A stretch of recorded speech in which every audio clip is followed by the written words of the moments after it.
সশ্রদ্ধ চিত্তে শপথ গ্রহণ করিতেছি যে আমি আইন অনুযায়ী অন্তর্বর্তীকালীন সরকারের প্রধান উপদেষ্টা পদে কর্তব্য বিশ্বস্ততার সহিত পালন করিব। আমি বাংলাদেশের প্রতি অকৃত্রিম বিশ্বাস ও আনুগত্য পোষণ করিব।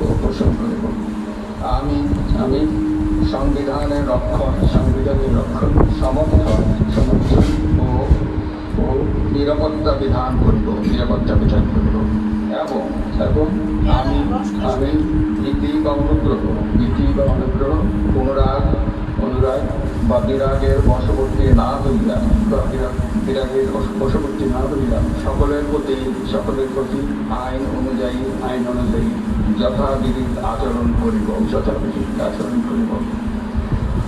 এবার মাননীয় প্রধান উপদেষ্টাকে মৌনতা শপথ পাঠ করার জন্য